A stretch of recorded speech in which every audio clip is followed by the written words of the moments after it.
Hi, it's Patrick Hutzel from Intensive Care at Home, where we provide tailor-made solutions for long-term ventilated adults and children with tracheostomy by improving their quality of life, and where we also provide tailor-made solutions to hospitals and intensive care units to save money and resources by providing quality care and create win-win situations. In last week's blog, I answered another question that we get quite frequently from our readers, and the question last week was, what is required for an intensive care unit at home? You can check out last week's question by clicking on the link below this video. In today's question, I want to answer a question from Charlie, and Charlie asks, my mom has been in intensive care for 3 months. She's on a ventilator with a tracheostomy after cardiac arrest. Can she go home and be weaned off the ventilator at home instead of intensive care? So Charlie writes, Hi Patrick, my mother is in intensive care and she's been in intensive care for the last 3 months. The doctors are saying she's doing okay, but the progress is very slow.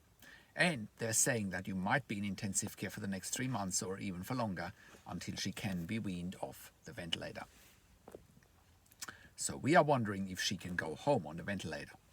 Now, my mum had a cardiac arrest. She now has atrial fibrillation since she had the cardiac arrest. Initially, she went to hospital for a broken hip, and then overnight she actually had a cardiac arrest and was resuscitated. She came back after about 8 minutes of cardiac compressions and resuscitation. Thankfully, the MRI of the brain came back with no damage, and she has been initially in a coma for about 10 days. And when she woke up, they did a tracheostomy, and now she's having problems in weaning off the ventilator. Probably also because of pain issues, because initially she had some fractured ribs after the CPR, and she's now very weak, and she's probably traumatized by all the events in the last few weeks and months. So really my question is, can we wean her at home with intensive care at home instead of leaving her in intensive care for the next few months, which is pretty much what the ICU is suggesting. On the other hand, ICU has been suggesting that another way to deal with this situation is to, quote unquote, let her go and let her die and let nature take its course. Now, given that my mum is only 60 years of age, we want her to live, and she wants to live. We also think that our mother feels very lonely, and that again, she's traumatized by being in ICU for so long and waking up now and slowly realizing of what has happened. So the question really is, how quickly can we take her home and wean her at home on the ventilator? From Charlie. So here is my response. Hey Charlie, thanks for this question. I really appreciate it. Look Charlie, here is the short version. After 3 months in ICU and your mother being more stable and the only thing keeping her in ICU is the ventilation weaning, yes, she can definitely go home with our service intensive care at home, and we can continue weaning her off the ventilator at home. It's very good to hear that there is no brain damage after the cardiac arrest, and that is very important. You know, we can continue monitoring the atrial fibrillation at home. I'm pretty sure that the cardiologist has a plan mapped out in terms of how to treat the atrial fibrillation, and we can do that confidently at home. That's certainly not a reason to stay in ICU for the next few months and wean her off the ventilator in ICU. So what needs to happen in order for your mum to go home is we need to set her up at home with the right equipment and the right staff. We need to set you up with a 24-hour intensive home care nursing roster. So we will send you the intensive care nurses in the home 24 hours a day, 7 days a week. And then we can continue weaning your mother from home. On a financial level, there is good news as well. As you might be aware, an ICU bed costs $5,000 to $6,000 per bed day. Intensive care at home is about half of the cost. And obviously, any funding body or funding source, either through the hospital or through other sources, will have a very strong interest in funding our service intensive care at home, because they can save about 50% of the cost of an ICU bed. And you can improve the quality of life for yourself and your mother and improve the finances of the hospital.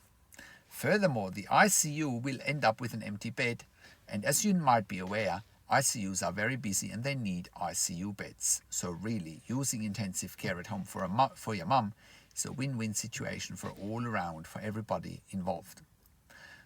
We are quite experienced setting up 24-hour intensive home care nursing for ventilated patients at home, so it's no big deal for us to organize that. And again, we have weaned off some of our clients off the ventilator in the past at home. You can check out our case studies on our website.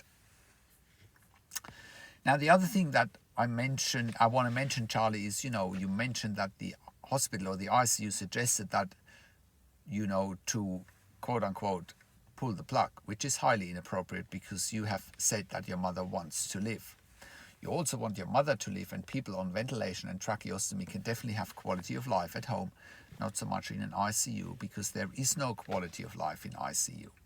But certainly in a home care environment, most of our clients report a very good quality of life at home instead of ICU.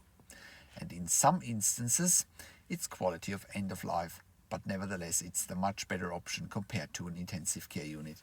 It's an absolute no-brainer. So I hope that helps, Charlie, and it answers your questions, and so that we can take the next steps with you and handhold you through the process. Because we can also negotiate with the hospital or negotiate with the funding bodies to achieve the outcomes that you want for your mom. So thanks for watching this video. If you want to find out how we can help you to get your loved one out of intensive care, including palliative care or long-term acute care, or also out of a nursing home or LTAC, or if you find that you have insufficient support for your loved one at home on a ventilator, if you want to know how to get funding for our service, or if you have any questions, please email me to patrick@intensivecareathome.com. That's Patrick, P-A-T-R-I-K, @intensivecareathome.com, or call me on one of the numbers on the top of our website at intensivecareathome.com. And if you are an intensive care nurse or a pediatric intensive care nurse and you're looking to get out of the craziness of an intensive care unit and work for us in a much nicer and much more holistic and client-centric family environment, you should contact us as well and should check out our career section on our website. We are currently hiring ICU and pediatric ICU nurses for clients in the Melbourne metropolitan area, northern suburbs, Mornington Peninsula, Frankston area, and in South Gippsland, Victoria. We are an NDIS, TAC and DVA approved community service provider in Australia. Also, have a look at our range of full service provisions again on our website. We have also been part of the Royal Melbourne Health Accelerator program for innovative healthcare companies in the past. Thank you for tuning into this week's blog. This is Patrick Hutzel from Intensive Care at Home, and I'll see you again next week in another update.